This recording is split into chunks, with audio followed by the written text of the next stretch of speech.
Broadcasting from the KMF Collective Studio, it's time for the Keep Moving Forward podcast. Join us every week as we dive into the stories of remarkable current and former athletes that have transitioned into the real world. Now here's your host, Katie Galley. Hi everyone, and welcome to the 213th episode of the Keep Moving Forward podcast. I'm your host, Katie Galley.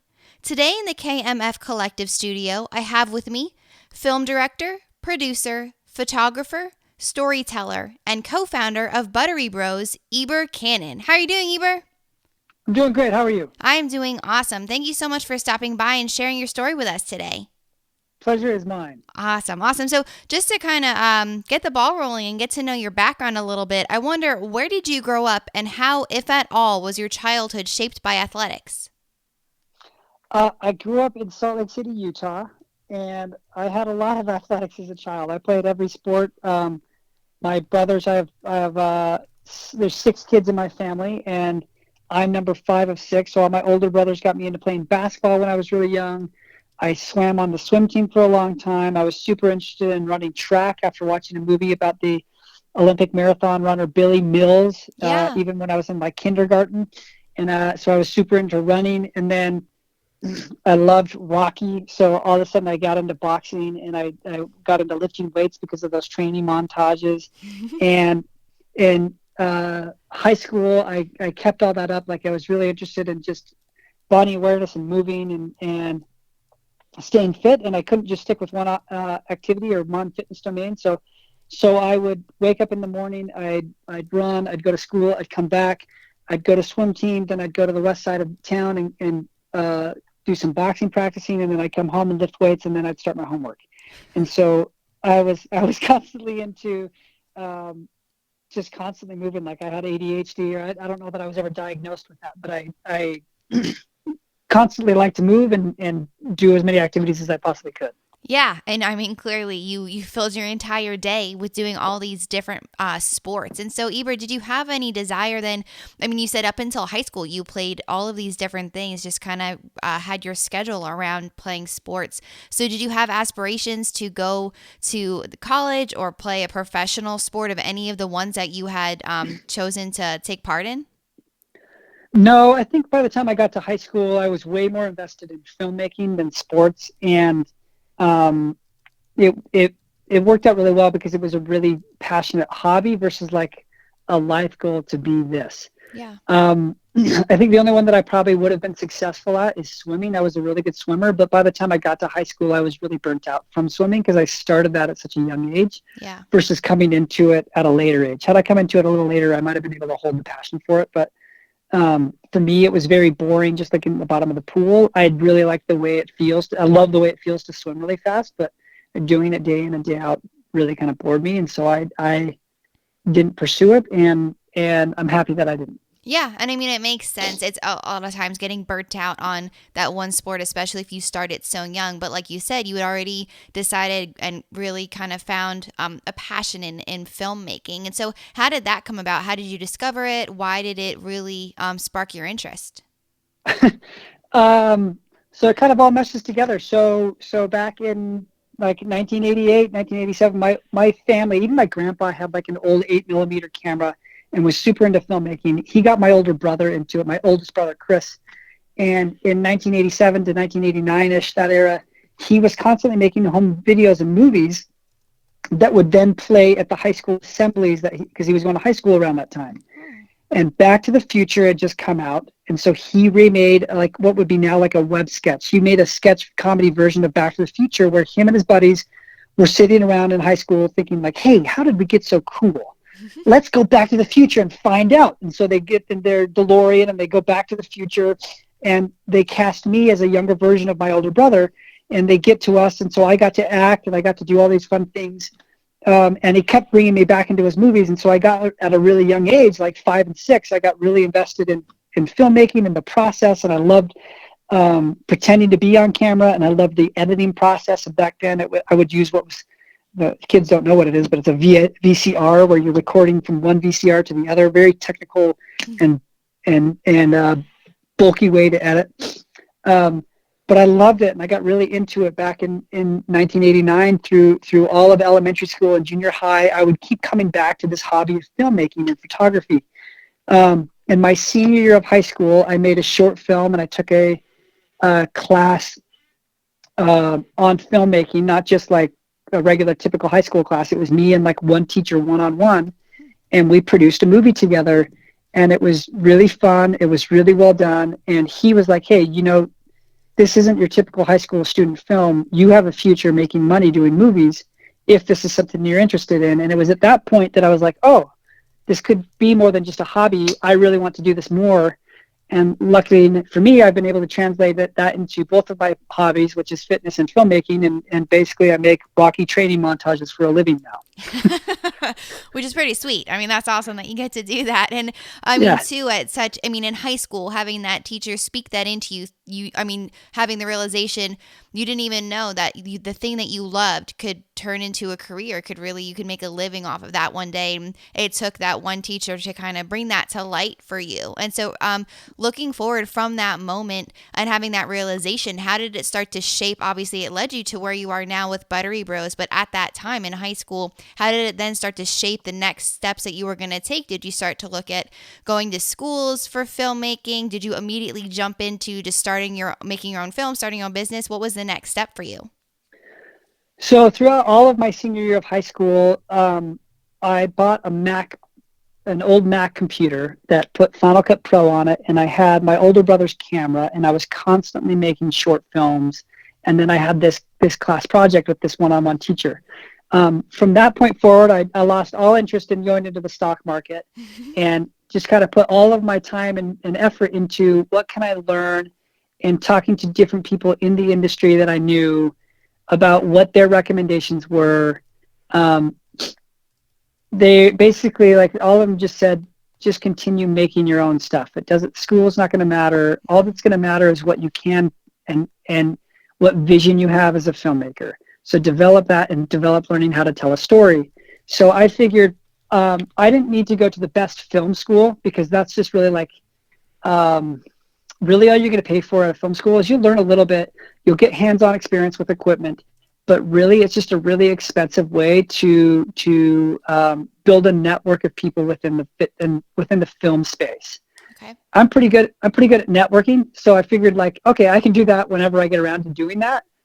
Let's keep it financially more rewarding for me now. And I went to school here in Utah and studied English. So I studied how to tell a story. And I think that was more valuable. I ended up getting a film degree from the University of Utah too, but that wasn't very valuable. I didn't learn a lot from that. Everything I learned about filmmaking, I learned from doing on my own, my Blockbuster membership, and then a little bit of the schooling in English. And I mean, that's true. I think, like you said, I mean, in the beginning, we talked about you are a storyteller. Like, that is something that you call yourself. And that's true. In everything that you do, the editing process, producing, putting it all together, you're telling a story, you're telling a narrative. And now, too, being able to pair your love of fitness with that and putting that all together. And so why would you say that? You said you went to school, you got the degree in filmmaking as well, but really the English degree was what helped you most. And so how did that kind of help you navigate and take that next step and learn really what it meant to tell a story? It really was just technical stuff, and then and more analyzing other stories. Like, it was just a way to force yourself to study what makes a compelling story. And then also the other thing I spent a lot of time doing is analyzing why, like, even just with my Blockbuster membership, this was something that I did in school. I would analyze scenes in movies that I really liked, mm-hmm. and go frame by frame through them and figure out, like, why did this movie or why did this scene affect me the way it does? And specifically fight scenes. Like, I'm a huge fan of action sequences. So I would watch movies that I liked and fights that I really liked within movies and analyze, like, why did I like this fight, or why did this impact me? And that through going through various martial arts movies and everything from the Bourne Identity to very Asian, like, kung fu movies, that, weirdly enough, that affected very much how I film and tell a story of fitness through a camera. Mm-hmm. And so was it at that time when you were in school and like you with this Blockbuster membership and really starting to analyze movies, did you just start to come into and realize, man, I want to tell stories in the fitness industry, or did you already know that you wanted to do that, or is it just something that kind of came about after the fact? That came about after the fact. So throughout all of college, my plan was to finish college and go down to Hollywood. Okay. I would go down to LA probably once a year and meet people, talk to people in different spaces, visit movie sets. I interned on some movies, and that was always the plan. Was like, okay, once I get through college, this is the next step. I'm going to go down to Hollywood. My senior year of college, I started doing CrossFit and immediately fell in love with it. And it was like everything I had wanted to do. I'd just seen the movie 300 had come out, and Mark Twight had put a behind-the-scenes movie out. It was like if you bought the movie, you could watch this cool clip about how he trained all the actors for the movie. And it's funny, I'm now like friends with Mark and some of the people from Jim Jones that trained those guys. Wow. So it's funny to hear those behind-the-scenes stories because of how much they've influenced me. But Yeah. that was like, I was like, oh man, that's how I want to train. And then someone introduced me to CrossFit, and I was like, oh, that's what I want to do. And it became an extreme hobby of mine where like everything I did, I was watching YouTube videos on how to do a push press, or like every workout video that CrossFit had ever put out, I just binge watched. And I was super into it and didn't realize like what was happening to me as a filmmaker. Like this is something that I would want to do. I never watched documentaries. I didn't like at that time, documentaries weren't like, they were pretty good, and there was a couple of good ones, but it would be like once a year I'd watch a documentary, and even then I'd be like, that was okay. Like I want to go watch the big blockbuster movie. I want to go watch the new Marvel movie. I didn't want to go watch the latest documentary on war, because a lot of those a lot of documentaries at that time were extremely depressing. We didn't have cool things like Tiger King back in 2008. Right. So my interest wasn't documentary filmmaking. But I started to pay for my gym membership by making videos about CrossFit. And it would be everything from demo movements to highlight videos about like an event that happened locally, to a video about like what is CrossFit. And my gym used it to publicize like, hey, come to CrossFit NRG. This is what we're about. This is our vibe. And I sent that and some other videos to CrossFit headquarters and just said, hey, I own my own production company. I'm here local to Utah. I'd love to make some more videos for you guys if you guys are interested as a company, because I love your content, but I think I can do more for you guys than what you have on your website currently. They were thirsty for content. Wow. So they reached out. Like I sent my email, and 4 minutes later I got a response back from the head of media, and he said, I'd love to talk to you tomorrow. And I was like, great. And we had a phone call that was supposed to last 5 minutes that lasted 4 hours. Wow. And he was explaining like everything. I can't remember what we talked about, but he was very interested in working with us. And I ended up doing work for CrossFit on a contract basis for the next year, every other weekend, where I would either be going to a CrossFit sporting event, or I'd be filming a nutrition video, or I'd be editing demo videos. And I just created all sorts of content for CrossFit, and they loved it. And they kept begging me to come work for them full time, because they knew like, hey, the next step for us as a company is we need to go on live TV. We need to have a news show. And so then I moved down to CrossFit headquarters and worked for them for a decade, building like the Update News Studio, creating a platform and a kind of a script, or just a general format for how they're going to tell the story of the CrossFit Games, and produce their first pilot for ESPN, to then get onto ESPN and then CBS later.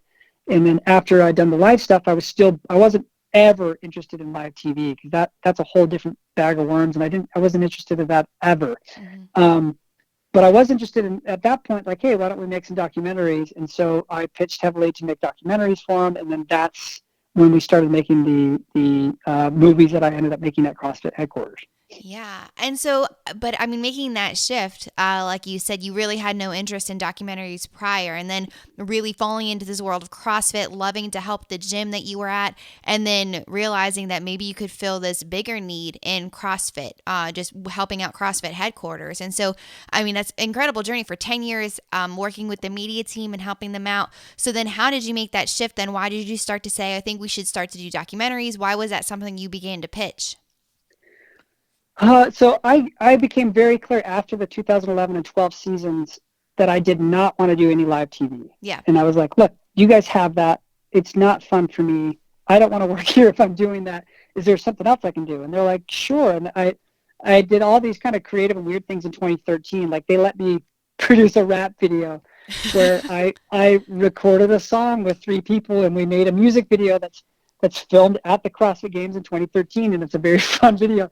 So they were there. They were very interested in pushing the people that worked there to do things that were extremely creative and fun, as long as it helped build the brand. Mm-hmm. And that video is like the one video where the CEO of CrossFit was like, "Hey, that was awesome." That's awesome. Like he never said that about any other video, but the wackiest and weirdest video I made, he absolutely loved.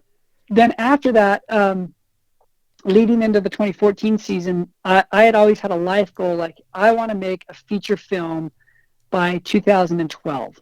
And I had missed that, but I had produced 24 live television shows. So I was like, okay, I've created really high produced content, but it's not a movie. I would love my next thing to be a movie. Mm-hmm. And I had to go back and forth with CrossFit about what that movie was going to look like in 2014, why it needed to be more than just a YouTube video, why they would benefit from it being on iTunes. And for me, it was always like, hey, look, guys, like, to me, this isn't just a video. I'm not making there's more of an art to this, and I want it to be respected on a level that people don't just watch it on their phones when they're going to the bathroom. I want people to see this as cinematic as I see it when I'm at the CrossFit Games. Let me make a movie that fits that mold. And they, to their credit, gave me a lot of trust, and they supported me throughout the process. And we went back and forth quite a bit in 2014 to 15 while making the movie Froning. But immediately after the movie was released and the success they had on iTunes opening day, they were like, we apologize that we didn't support you more, and let's do this again on the next one. Wow, man.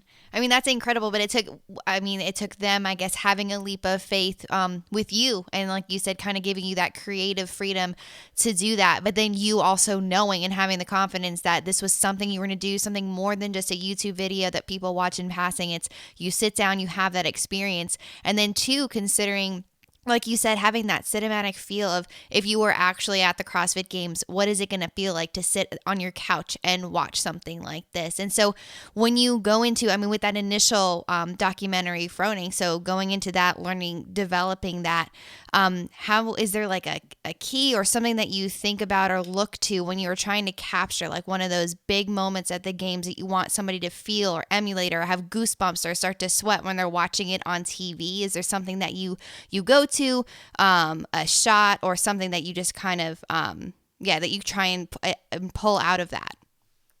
So I was raised very musically. I played the cello. I still can play. I don't regularly, but I played the cello every day growing up. Wow. And so for me, I focus a lot on rhythm and music. So when we're editing a scene, the first thing I'll do is I'll find the right song for that scene to build the right tension, to give the right backdrop and foundation for what that story point is within the movie. And so for Froning, like, I heard a song from a trailer from a movie, and I was like, I want that in my movie. So I called, we did this for a handful of our movies. So for that, my little brother he's a composer. He's down in Hollywood. He works on ginormous movies he just finished the latest Disney remake of Mulan. Wow. He worked on like the Hobbit movies. He worked on Godzilla. Like, he's done a lot of work, and now he's growing as a composer. So back in 2014, I was like, hey, I want you to recreate this song and this tone and this feel. And he was like, done. So I got the song made, and I was like, I want this to play at the beginning of the movie, and I want to play it right here at this point in the movie. And those were like my plot points for the movie of like, I want this theme to come back and like, oh, this is the Rich Froning dominating song. And that was sort of the feel. So when if you watch the movie, when Rich Froning comes out of the tunnel for the final event of the CrossFit Games, which is the back-to-back events, that's the song that we composed for that moment. And same thing for 2015. When we were making the 2015 movie, during production of shooting that year, this movie called Mad Max had come out, and there was this song that is in the middle of the movie where when I was watching it for the first time, it's weird. I got like emotional in Mad Max, which is just this crazy, wacky movie. But the song was so powerful. I was seeing it on a ginormous screen, and I was totally overwhelmed by it. And I turned to Marsden, and I said, "Wouldn't it be cool if we could get this song for our movie?" And we got the song for the movie, and so we we got the rights for that for the 2015 song, and so that's in the trailer, and then that's at like the key big pivotal part. But it's only available if you buy the movie on iTunes. If you rented it on Netflix, they don't have the rights on Netflix, so we rewrote the song for Netflix. And it's not as good. Wow. But that's sort of where we find those key moments. Is I try to find the right tone for the songs, and that really helps us drive the emotion and the pace in the scene and how we cut. Yeah. And I mean, you just said, so you turned to Mars and your partner with Buttery Bros, and so I guess working together on these films. So was then the kind of the timeline. So when you started to work with CrossFit, was it just you? Was Buttery Bros already in existence? How did you team up with Mars? And then did you guys work on all of these documentaries together? So we, in 2009, I didn't know Mars. I weirdly enough, I think the first official job I did for CrossFit, I met his girlfriend at the time. And then later, like 4 months later, I'd been working for CrossFit for 4 months. She was at a local competition that I was filming for CrossFit. And he came up and said, "Hey, I'm Brooke's boyfriend. I would love to film her and have the footage for this event. Could I come onto the competition floor and film?" And I somehow was like the representative from CrossFit HQ, even though I'd only worked for him for like a month. So, and I was like, yeah, totally, dude, you could do that, but you got to give me the footage. He was like, great. And so he showed up at my apartment 2 days later with a hard drive with all of his footage, extremely well organized, because Marsden's very particular and very well organized. And I was like, this dude's awesome. He's very fast and efficient and organized. I want to help him, and I want to work with this guy. And we became really good friends really quickly. I introduced him to CrossFit and got him in so that he was now doing contract work with them. So basically him and I were doing the same thing. In 2010, when I moved down to CrossFit HQ in Santa Cruz, I started the new show, and then I was assigned the role of, hey, we need to produce a pilot. And I said, "Hey, Mars, I need your help." So he lived in Utah, because we both at that time lived in Salt Lake City. I would get CrossFit to fly him out. He would help me for a weekend, and then he would leave and go back home and do whatever else that he was doing at the time. And he would come out so regularly, and by the time we got ESPN to agree to produce our shows, so it all happened relatively fast. But basically, we produced the pilot in May for ESPN, and then we got the official green light that ESPN was going to run our shows right after the CrossFit Games. We were going to produce 16 shows in like 6 or 7 weeks, and I said, "Marsden, I need you here." So he then moved his whole life to Santa Cruz, and we worked very closely together for a few years, from 2010 through 2019 or 2018, when we were eventually let go. But for the documentaries, we had very different roles in 2014 and 15. I did phoning all basically by myself, and I would show him scenes and get his feedback on stuff. But he helped shoot some of the CrossFit Games, but all of the behind the scenes and all the editing was done by me personally. Yeah. Wow. The 2015 movie, me and another guy named Ian Wittenberg did the majority of that, and he had other jobs, but he would continually kind of come in and see what we were doing. And then towards the end of production on that, he came in and helped us finish that movie. And then from that point forward, I was like, no, we need Mars on our team full time. And he and I since then worked really closely through the next 2 movies. Wow. And so were you it was simultaneous and everything was working in tandem. So you were doing these documentaries for CrossFit, but then also growing obviously your own brand because you were doing contract work with doing the documentaries with CrossFit? No, so from 2010 to 2018, I basically got rid of all my other contract work. I worked, and he and I both worked. So when he moved down to help me with the ESPN shows in 2010 or 11, at that point we were done doing outside contract work, and Buttery Bros didn't exist at this point. Okay. Buttery Bros only came into existence in January of 2019. Gotcha. Okay. And so after Froning, and you said then the next documentary you guys produced in 2015, and then coming up on then after that, so with the next documentary that came out, so in 2019, obviously there was a huge shift in CrossFit and kind of everything, getting rid of the media teams and everything. So for you then, what made you decide that you wanted to keep going? You still wanted to make another documentary? And then how did that kind of birth then Buttery Bros? So Marston and I were let go in October of 2018. Okay. There were still discussions of us getting the rights to filming or finishing a documentary that we had already filmed. Like 92% of the movie is done, Wow. Except for editing, which is still a lot. So I guess 92% of it's shot, and then there's still like 100% of the editing that needs to be done. But CrossFit decided, hey, we've made all these changes. Not only are we letting go of our media department, we're changing the structure of the CrossFit Games and what the CrossFit Games is and how we want it to feel. And we don't want people looking at a movie that, because in reality, this movie wouldn't come out until close to the 2019 CrossFit Games. So people would be discovering this movie and potentially finding out about CrossFit through this movie, and then going to watch the CrossFit Games in 2019, and it's a very different thing. And so they just were like, hey, we want to avoid that confusion. We don't want to make it. It's our prerogative, but we'll help you figure out what you can do to get on your feet elsewhere in small ways.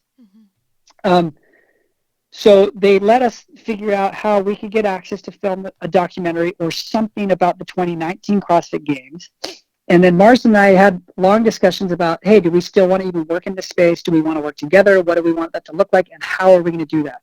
And we talked to investors about people investing in our movie.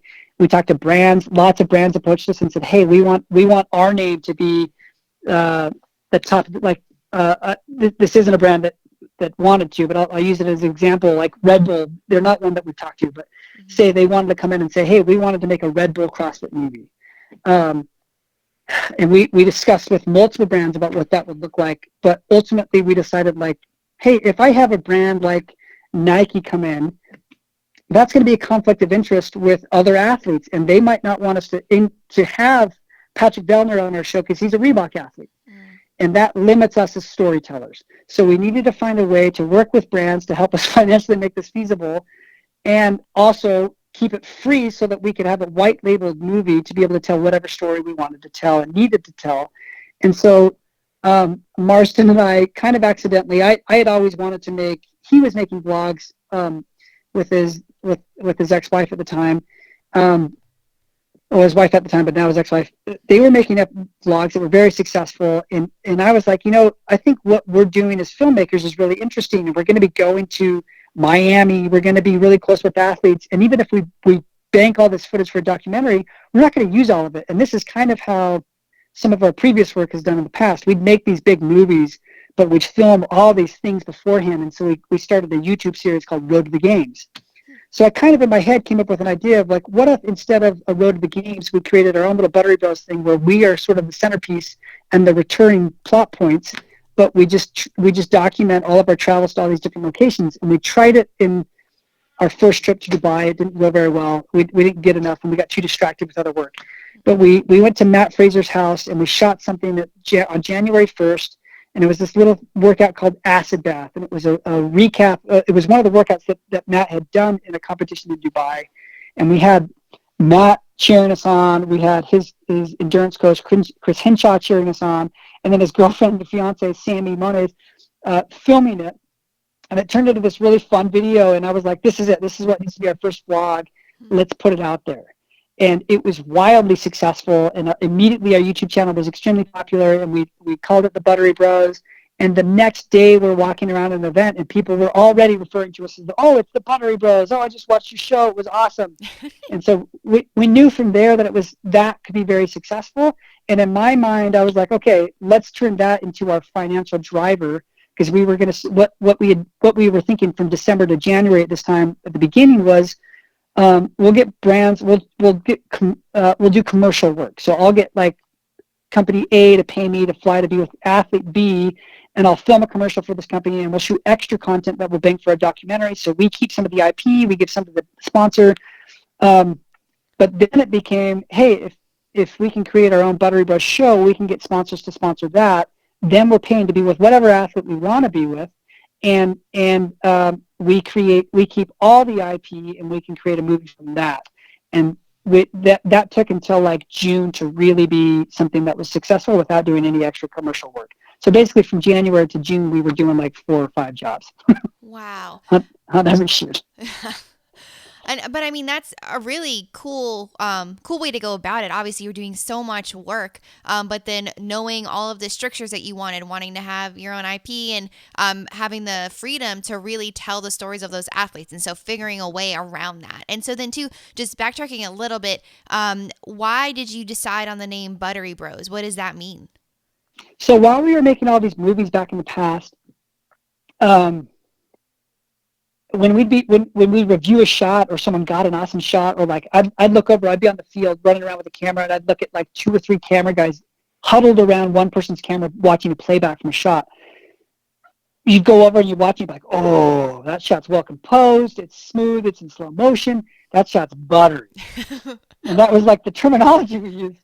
And so, and it's actually something that like I see a lot of people using, not just because we termed it, like it's a sort of it's a term that filmmakers use, I guess. So, yeah. So we decided we shoot all butter all the time, and so our company became All Butter Inc.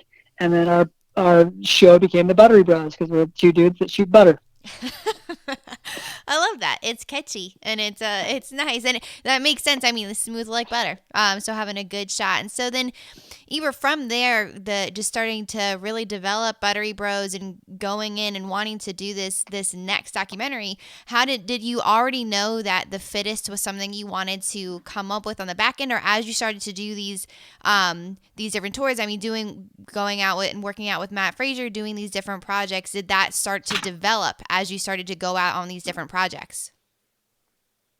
So even after we were let go in November of 2018, we were talking to different financiers and other people about what we could do in 2019. But we didn't know what that was going to look like. Marston and I had made I had made Froning and then 3 other movies. We had 4 movies under about this point. We were very interested in making something that wasn't just another documentary. Mm-hmm. We were pitching like, hey, what if we did a docu-series, and we could do the first half of the series as these sanctional events, and then the second half could be 3 episodes that feature the CrossFit Games. And ultimately, it came down to we kept trying to do that, and there's still some part of us that might make a 2019 series. Yeah. But what it ultimately came down to was risk versus reward, and ultimately, we had a conversation with our distribution company that we had worked with on all of our other movies, that takes our movie and they put it on other platforms. And they convinced us, they said, hey, we'll help you guys out financially, and let's do what we've done in the past, because things are so different. So the story is so dramatically different in 2019, because it's not just the story of these athletes and how they win the CrossFit Games. It's a story about CrossFit and what they've done as a company, as a sport, and the restructuring of the CrossFit Games. Like, that's a really compelling movie. And we know that will work. Let's do what works and what we've experienced in the past that works, and then try something new. Once you've come out of CrossFit, you're on your own, you've established that you can keep doing something, and then roll the dice on something more risky in the future. And we had that conversation like a week before the CrossFit Games, and then signed the papers with them that that's what we were going to do. And so we didn't know we were making a documentary until literally 3 days before we started filming. Wow, man. And so but we did know we were making something. We just didn't know exactly what it was going to be. Okay, I gotcha.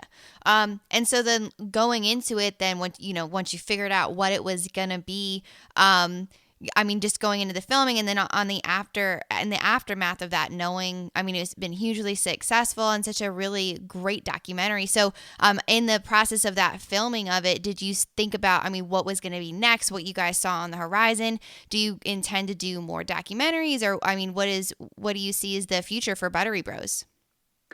One thing when we started that we didn't anticipate was the success of how fun the Buttery Bros are. Yeah. Like we have so much fun doing it, and it's extremely rewarding, and it's just goofy, and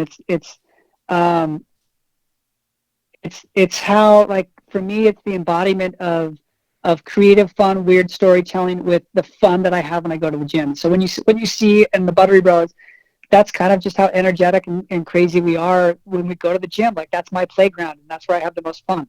And whether that's in the gym or I'm doing physical like water skiing or snow skiing or running or any type of physical activity, like I have fun doing those things, and I think that comes across in our show. So we really want to keep building that and continuing to bring exposure to the Buttery Bros, and that gives us freedom to do whatever we want. When it comes to movies, we are very interested in telling more stories, but that we're more restricted because a movie takes more time and it takes more complexity to tell something that's really cool and cinematic that deserves to be a movie. And so finding what's right for the time. Like right now, we had plans and we had very specific plans of what we're going to do in 2020, but then COVID-19 happens and it's like, oh, well, is that going to be cinematic now? Like, Right. Are the CrossFit Games going to happen? If they are they going to be cool? If they are going to be cool, like how is it cool? Like, are they going to have an audience? Are they going to do this in people's garages? Like literally, how do they crown the fittest? And if they do crown the fittest, is it an interesting way and is it compelling enough to make a movie? I don't know the answer to that right now. Mm-hmm. And so I can't make plans about what I'm going to do in 2020 when there's so much change up in the air right now. But I'll tell you, 7 or 8 weeks ago, we had a very specific plan about what we were going to do. We just couldn't go public with it. Yeah. And so now we're making audibles and we're figuring out what is the best story to tell next for the time. And so what that looks like is yet to be determined, and all things are on the table, and we're figuring out what the best solution is for what's happening in the world right now. Yeah, I really love the way you put that. It's what's the best story to tell for the time, because that really puts it in perspective of just how deep and how far you have to plan and schedule and think about any kind of movie or cinematic experience that you want to put out there. I mean, it's really just so much thought has to go into it beyond obviously the producing and the shots. It's thinking about the time frame and everything that's going on in the world. Yeah, and what can happen, especially for stuff that hasn't happened and you don't already have shot. Yeah. So like that's the one thing with the 2019 movie, we talked about making what if we tell just one athlete's story? And to me, the story of 2019 wasn't about Tia, it wasn't about Matt, it was about CrossFit as a company and pulling off a sport. Yeah. And to tell that story, I needed a cast of characters ranging from Marsden and myself, Tommy Marquez and Sean Woodland, Chris Henshaw, and then the cast of athletes and Dave Castro too. Like I think we got a really broad spectrum of people to help tell what was the story in 2019. So figuring out what's the story in 2020, and is it something that's CrossFit related, or do we want to expand beyond that? Because if we expand beyond that, the limitations of COVID-19 don't hurt us as much. Right. And so then in that vein, how do you decide that? So like you said, it wasn't a story about necessarily the winners of the CrossFit Games. It was a cast of characters dictating the story of what was happening with CrossFit as a whole, as a company. And so have you ever had a project then where you thought, okay, I'm telling this overarching story rather than focusing in on one person, and then you decided to make a shift? Is it maybe, do you have the whole idea before you even begin and you start, or is it that as you start doing filming and start taking shots that you realize, man, actually this is a different story film starting to form? How do you really make that decision? And do you stick with it all the way through to the end, or does sometimes things happen and you decide to completely shift the narrative?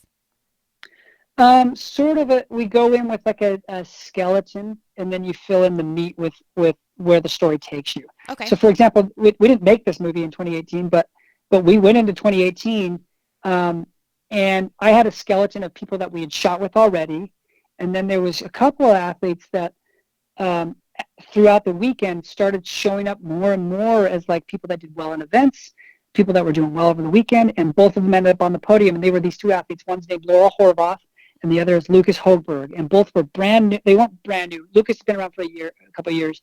Laura was a rookie, and she took second that year, and Lucas did incredible and ended up taking third that year, and both of them were new characters for our movies that we hadn't told. But I didn't go into the weekend like, hey, I'm going to tell the story of Laura Horvath, I'm going to tell the story of Lucas Hogberg, but they kept showing up, and we kept finding moments with them throughout the weekend that were super interesting, that by the end of the weekend, I was like, okay, that's the next plan, is after the dust is settled, I'm going to track down Laura Horvath. We're going to go film with her and spend a few days with her, getting to know her and getting to see her family and her home. And same with Lucas Hogberg. And so we didn't go into the weekend with those plans, but they definitely became characters in our movies because of their performance and because of what a great story that they had throughout the weekend.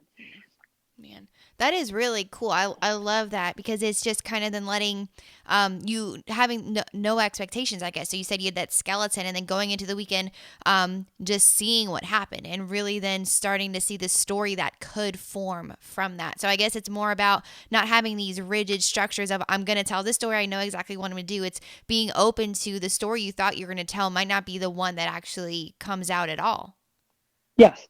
And that's, we had the flexibility and freedom of doing that more so when we were at CrossFit because we had a bigger crew. Right. So back in 2018 and 15 and 16 and 17, we had 4 people behind the scenes shooting content strictly not on the competition floor.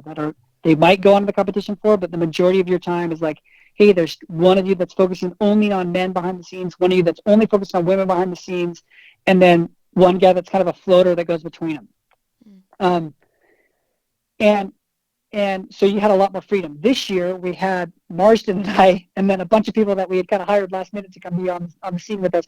So we were very limited in that respect, and we chose a cast of characters that we thought was going to fit the story points throughout the weekend, and we got really lucky that it worked really well, that athletes that we had shot with leading up to the CrossFit Games, that we had relationships with, Matt Fraser, Tia Toomey win the CrossFit Games, and then we had characters that got cut along the way to help tell the story of the drama that unfolded throughout the weekend. So there was drama at every point at every stage of the competition at the CrossFit Games.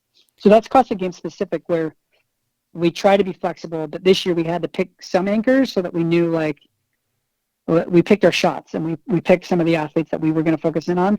And then as a result of that, some of the athletes that did really well at this year's CrossFit Games, we didn't have a lot of footage to back that up because they weren't in our cast of characters, but it worked out really well that they weren't the story points that necessarily needed to be focused on. Yeah.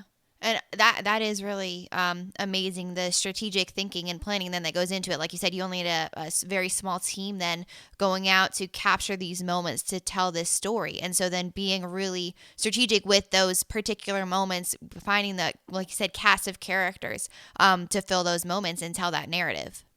Yep. Yeah. So, I mean, looking forward and knowing that you guys are going to do so much more with Buttery Bros, and it's so cool, everything that you have done too, looking back with CrossFit and then developing your own film career and then reflecting back, I mean, all the way through when you were little up until high school and being able to turn this true passion and love that you have into a career, something that you could do for the rest of your life. So, Heber, I just have one final question that I ask all of my interviewees. What do you want to be remembered for? Oh, I mean, it sounds cliche and cheesy, but I think we encapsulated what the Buttery Bros kind of message is in one of our newest shirts, which is spread butter, spread joy. And that is like I just want to, I don't want to just inspire people, but I hope people have know that what we try to do is inspire people to move, to be healthier, and to not take themselves too seriously and to have fun while doing it. And that's sort of, to me, that embodies all the work that I've done in CrossFit, in fitness, and in filmmaking, which is I don't take myself very seriously. I take my work very seriously, but not myself. And I try to live as healthy a life as I possibly can. Thank you all for tuning in. I hope you enjoyed today's episode. To learn more about our guest, check out the show notes at keepmovingforward.us. While you're there, go ahead and subscribe to our newsletter to stay up to date on all things coming out of the KMF Collective Studio. Always remember, you can beat the odds and go the distance if only you keep moving forward.